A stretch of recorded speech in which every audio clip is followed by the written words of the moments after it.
I waited until he had his back to me, with his hands raised high in the air, reaching for the window frame. Then I opened my purse, took out the gun, aimed very carefully at a spot just in the center of his left shoulder blade, and pulled the trigger 4 times. Sally!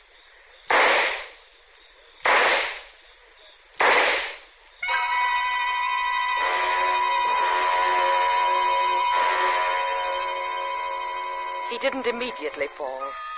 He'd had his fingers over the window ledge, ready to unfasten the catch, when the bullets hit him. With some terrible effort, he dug his nails into the stucco to keep himself from dying. Once he tried to turn his face and look at me, but he hadn't that much life left. At last, he fell.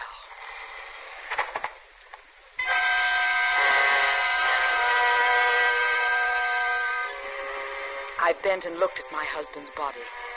He was quite dead. I wiped off the gun, his gun, and threw it behind an acacia bush.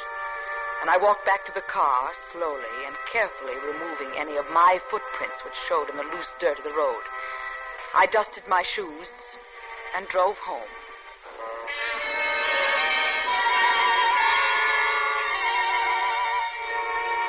I put the car in the garage and went in and had my shower, and lay down in the library to wait. A few minutes after the grandfather clock struck 11, the telephone rang. Hello? Mrs. Skinner? This is she. This is Jonathan Brown at the sheriff's office. I have some bad news for you. Oh, what is it? Mr. Skinner, ma'am. He's been killed. Mrs. Skinner? Hello, Mrs. Skinner? Are you all right? I waited quietly for a moment, then I let the phone fall to the floor. Mrs. Skinner? I listened until I heard Jonathan Brown hang up, at which time I replaced my telephone on its stand and went into the kitchen for some ice, which I put in a large Turkish towel. I then arranged myself on the living room divan and again waited.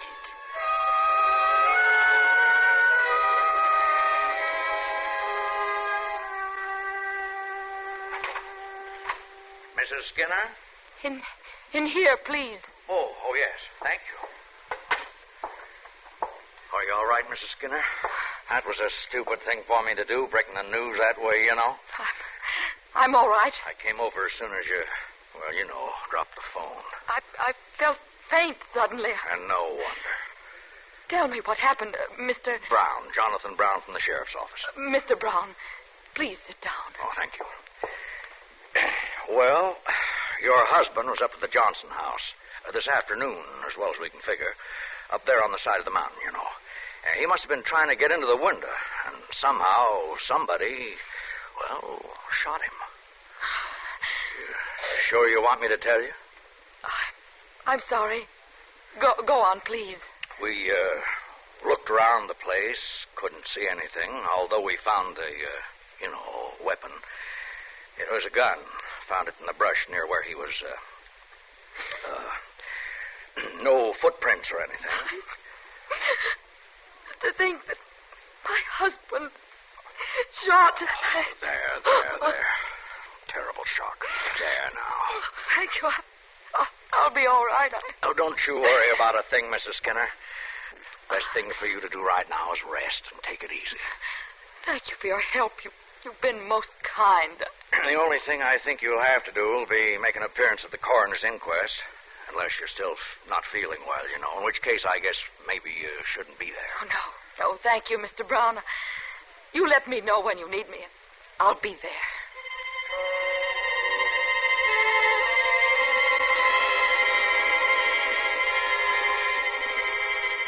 I slept very well that night. How much better a position I would hold as the tragic widow and as the discarded wife of a successful man. The next few days, a few photographers and newspaper men called, but they were kind and gentle and didn't make too much bother. Finally, Mr. Jonathan Brown called to say that he would send a car for me on Friday morning, the next day, as it turned out, to take me to the coroner's inquest. The small courtroom was crowded, and almost everyone there eyed me with great sympathy. The inquest proceeded evenly, and There was as yet no evidence as to the identity of my husband's murderer. I have had this blackboard brought into court so that I might show the position of the body when found. I think it might be of interest. Proceed. Now, the body was found just below the first-story window on the left side of the house. The dead man was obviously trying to gain admittance, you know. He didn't die immediately, as I will show you, but stayed alive long enough to try to keep himself from falling, since marks from each of his fingernails were found running down the side of the building. Here, then, is the windowsill. Here are the marks of his fingernails, and here is the spot where the body lay when it was discovered. As he talked, he watched me did this, Mr. Brown. And I didn't know why until I heard the first scrape of the chalk against the blackboard. For one awful moment, it was the sound that had been made by my husband, as he tried so desperately to hold himself alive. Right. I found myself tightly clutching the wooden table in front of me, my arms and body tense, trying not to faint. Now, since a large deposit of the dried stucco from the building was found under each of the victim's fingernails, I believe I can best illustrate the manner of the victim's last moments with a physical illustration. Now, suppose I'm the victim, you know, and this blackboard is the side of the building. We hear gunshots, and then the victim slowly sinks to the ground. Please, don't make that noise.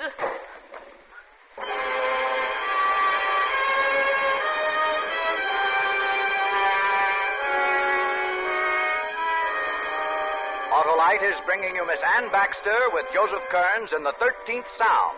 Tonight's production in radio's outstanding theater of thrills, Suspense.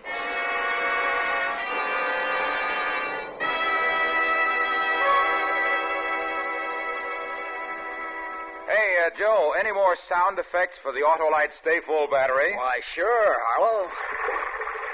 Ah, that's the water that gives the Autolite Stay Full battery over 3 times the liquid protection of batteries without Stay Full features. That's why this famous battery needs water only 3 times a year in normal car use. And what's this, Harlow? Why, that's the dependable starting power of the Autolite Stay Full. Every positive plate is protected with fiberglass retaining mats to prevent shedding and flaking and keep the power-producing materials in place for longer life, as proved by tests conducted according to accepted life cycle standards. And friends, you'll be as happy as a lark with the greater convenience and dependable starting power of the Autolite Stay Full battery. Only your neighborhood Autolite battery dealer has the Autolite Stay Full, and he's equipped to give you the best in battery advice and service. So see him, and he'll make sure that you're always right with Autolite. And now, Autolite brings back to our Hollywood soundstage Miss Ann Baxter in Elliot Lewis's production of The 13th Sound, a tale well calculated to keep you in suspense.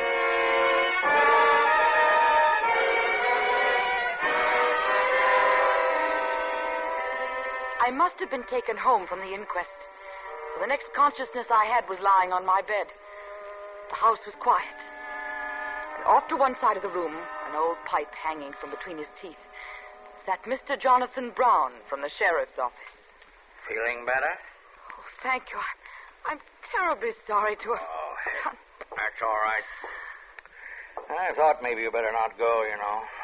It's quite a strain. Yes, it was quite a strain. Coroner asked whether it'd be all right to go on without you. Everyone seemed agreed, you know, so we finished up while the doc looked you over. What happened? He said you'd be all right. Shock. No, I meant about my husband. Meant his death at the hand of person or persons unknown, you know. Is there anything further I must do? Not a thing, Mrs. Skinner. Oh, you've been very kind. Well, it's a terrible thing happened to you. I'll be going now. If there's nothing more you need from me. Oh, nothing, thank you. Well, goodbye then. And don't you worry. We'll find who did it, you know.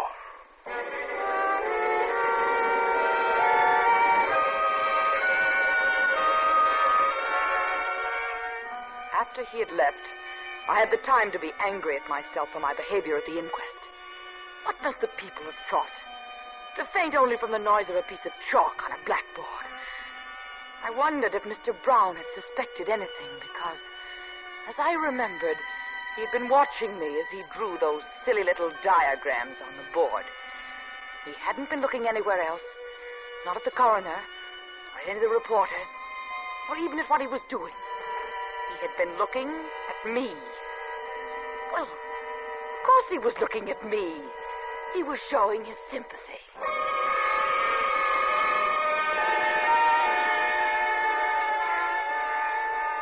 I slowly allowed myself to return to my former position in the community. And as I'd anticipated, I was greeted with respect and admiration. Poor dear Mrs. Skinner, how tragic. The first evening I accepted an invitation was 5 weeks after my husband's death, for bridge at the country club. Oh, I'm terribly sorry. I wonder if you'd forgive me. Is something wrong, Melissa? Well, I have a terrible headache. I'm afraid I've strained my eyes. Oh, why don't you lie down for a few minutes? If you wouldn't mind. Why, not at all. Would you care for an aspirin tablet, Melissa? Oh, thank you. No, if I could just lie down. I told you that you needed new glasses. Now I suppose you'll get them. Locking the bar. I'll get you comfortably settled. Oh, don't bother, please. You go right ahead with your game. I'm sorry to be such a nuisance. Oh, poor dear. That is uncomfortable. There's something it don't pay to neglect. Your eyes, you know. Mr. Brown, good evening. I didn't see you come in. You know these... Sure. Good evening, Mr. Gregg, Mrs. Gregg. Good evening, Mr. Brown. Would you object to a new partner? Considered a fairly good whist, pinochle, and bridge man. We'd be delighted, Mr. Brown. Please join us. Please do. Yes, very kind of you. No sense starting a new game. I'll just pick up where the lady went away. Splendid. Then I believe it's my deal. I hope I deal myself a good hand. I've had atrocious luck all evening. Maybe I can change it for you. Yes, maybe you can.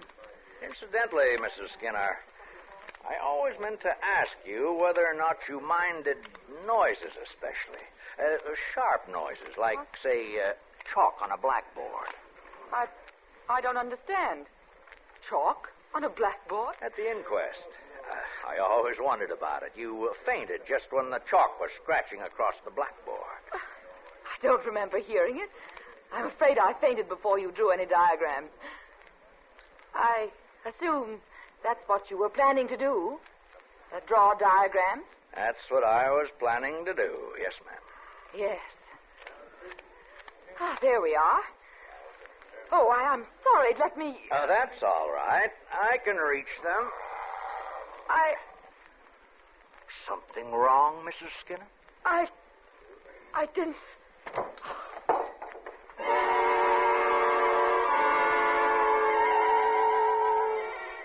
Again it happened. And again, as the noise was made, it sounded to me like my husband's fingernails sliding down the rough side of the Johnson house. And again, as I slipped into darkness, I could see that Mr. Brown was watching me.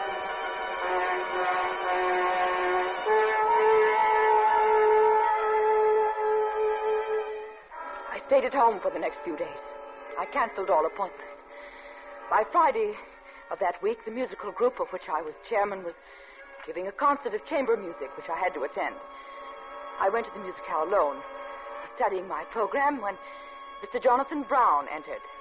I tried to avoid his eyes, but he came directly over to where I was sitting and took the place immediately next to me. Is this seat taken? Oh, good evening, Mr. Brown. Mrs. Skinner. Well, good evening. I didn't recognize you, you know. I was to be joined later. Oh, I'll just sit here a moment then. You know, I'm terribly sorry about the other night. There's really nothing at all for you to be sorry about. It's very kind of you to say that, you know, but I do feel guilty as all sin being the cause of your getting sick. Well, really, Mr. Brown, I wasn't sick at all. It was very close at the club that night, if you remember. Yes, ma'am, it was. Well, just so I don't feel it was my fault, you know. No, I don't want you to feel that it was your fault. Well, that's very kind of you, you know. Oh, if you don't mind, I'll stay till whoever holds this seat gets here. That's quite all right. Thank you. Thank you, and welcome. We crave your indulgence and a certain open-mindedness for giving a fair chance to the first piece with which we're going to open our program this evening. The title of this piece is The 13th Sound, and the composer is Julian Creel. Now, this piece is what you'd call, I guess, modern music. And the really unusual thing about it is that the instruments play in quarter tones. Now, a quarter tone is somewhere in between the other tones, like we're accustomed to hearing. So on this following piece, the instruments are not playing like you would think, out of tune. This is the way it's supposed to sound. Thank you. Well, tune up, Jim. This should be very interesting, don't you think, Mrs. Skinner? The 13th sound. Have you heard it? Oh, what? No, I haven't. Too hot again, Mrs. Skinner? It does get stuffy in here, you know. I'm all right. It's hot in here. Oh, you look terribly peaked. You sure you're all right? I'm quite all... Excuse me.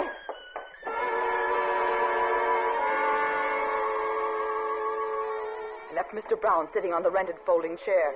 My man drove me home. I've never liked modern music. I locked all the doors and I turned on all the lights, and I did a foolish thing. I found a hammer and a piece of board, and I beat on the board with the hammer as hard as I could, and finally the heavy, steady pounding that I made drove the other sharp, shrill, awful noise from my mind.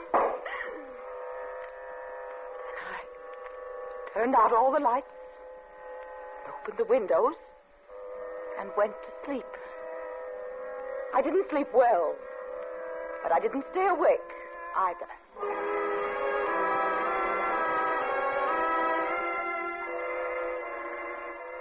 I hadn't set the alarm next to my bed when I first awoke the next morning.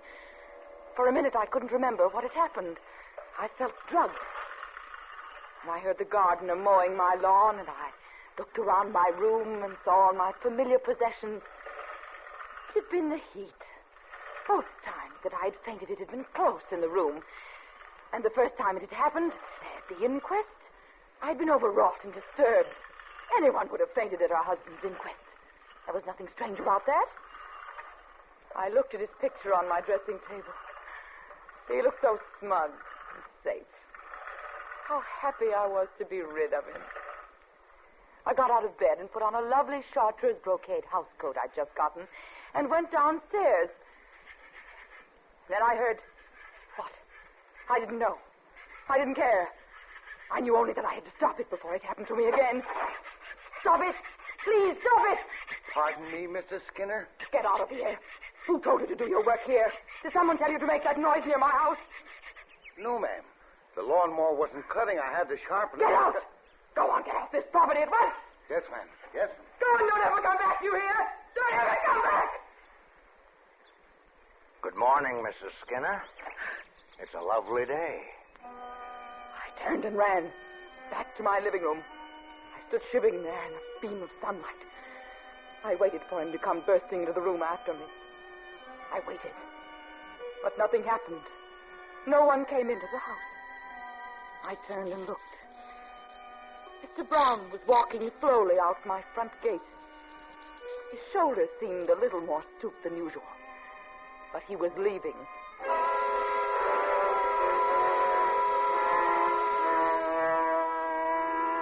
I went up to my room. I knew what I must do. I carefully packed all my clothes because I was going away. Halfway through my packing, I went downstairs for my coffee, and then the doorbell rang. Who is it? It's Miss Gray. Oh, just a moment. Come in. Did I disturb you? No, not at all. Oh, then I will come in, but I can only stay a minute. Would you like some coffee? Oh, no, thank you. When I was so sick, you remember, the doctor absolutely forbade me having any more coffee. Oh, I didn't know that. Sit down, please. Do you drink much coffee? Why do you ask? Well, I thought perhaps on account of your recent attacks might have been caused by that. Mr. Gregg is an exponent of aspirin and salt tablets. I think it's much simpler than that. Just cut out the coffee. I think my attacks were just caused by this heat. I'm planning to go away, where it's cooler. Oh, how splendid. That will certainly help you.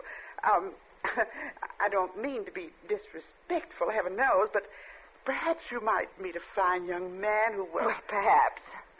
When do you plan to leave? Tomorrow morning. I'm leaving for New York. Oh, that's terrible. I beg your pardon? Oh, the clubhouse. The unveiling ceremonies are the day after tomorrow. We assumed that you'd be there for the ceremonies. Oh, I'd forgotten. And you simply can't leave. Why, I don't even know what we'd do without you. The day after tomorrow? You'd really need almost all that time to properly pack. And we have no one who can replace you on the speaker's platform. All right, then, Mrs. Gregg. I'll stay for the ceremonies.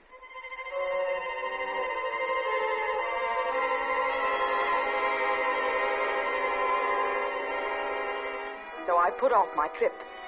I packed carefully for it and stayed at home for the 2 days. I made my reservations and prepared to close my house. The day of the unveiling, I ordered my bags sent to the station, gave directions to the caretaker, and then drove to the new clubhouse with Mr. and Mrs. Gregg. The building was really very lovely. It was almost ready for occupancy. This day we were unveiling an heroic figure which graced the entranceway. Isn't this exciting? Yes, very. You ladies have done a marvelous job. Oh, thank you. What's that fella doing up there? Where? Well, see? Up on the roof. The workman? Oh, yes. It makes me nervous to see people at such heights. He is awfully close to the air. Oh, he knows his business, I imagine. Yes, I'm very anxious to hear your little talk, Mrs. Skinner. thank you. Well, I think we should get on with it, eh? Why, I believe it'll only be a few more minutes. No. A what? What is it? Well, good heavens, look. That workman, he's going to fall. Well, can't someone catch him? He's hanging onto that rope. Oh, some of the men are running up there now. No, they've got to catch him. They will. No. Oh, he's falling. I did it. What? I did it. Nonsense, Mrs. Skinner. You had nothing to do with it. I did it. I killed him. I did it. Oh, you don't know what you're saying. You're upset. I did it. I killed him. I did it. Mrs. Skinner, let me take you home. You're not well. I killed him. Oh, let me take you home, Mrs. I Skinner. killed him. Listen to me. Don't you understand? I understand. I killed him, Mr. Bright. Stop that noise. Can't you hear it? I killed him. I killed him. I know, ma'am. It's going to be all right, you know. You just come along with me.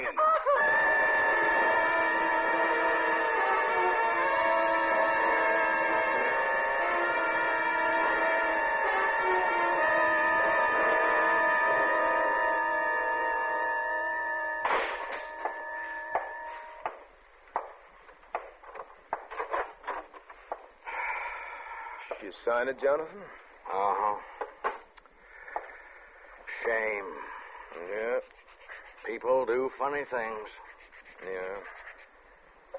Pay the fella? Uh-huh. He's very clever. Sure is.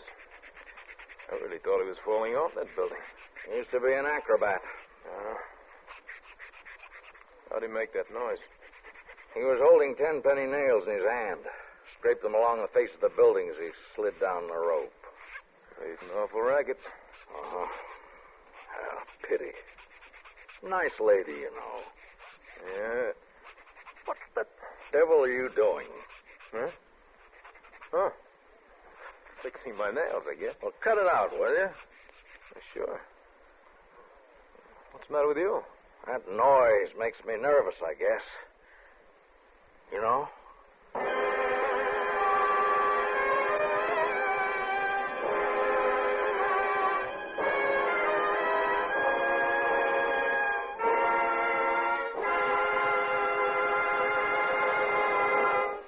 Suspense, presented by Autolite. Tonight's star, Miss Ann Baxter. Friends, this is Harlow Wilcox again to remind you that Autolite is the world's largest independent manufacturer of automotive electrical equipment. In 28 plants from coast to coast, Autolite makes over 400 products for cars, trucks, planes, and boats, including famous Autolite Stay Full batteries carried by your neighborhood Autolite battery dealer. See him soon and ask for an Autolite Stay Full battery, the battery that needs water only 3 times a year in normal car use. And remember, you're always right with Autolite.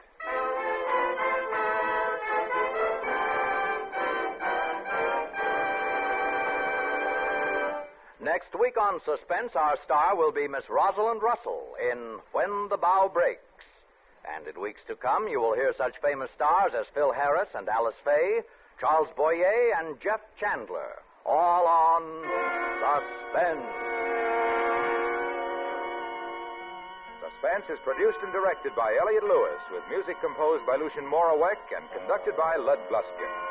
The 13th Sound was written for Suspense by Elliott and Kathy Lewis. In tonight's cast, Joseph Kearns was heard as Mr. Brown, Florence Bates as Mrs. Gregg, and Norman Field as Mr. Gregg.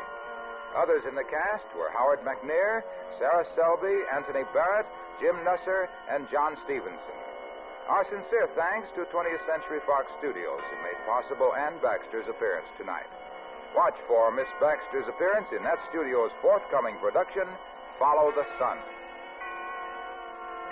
And remember, next week on Suspense, Miss Rosalind Russell as a woman who holds death over her husband's head. A tale we call When the Bow Breaks.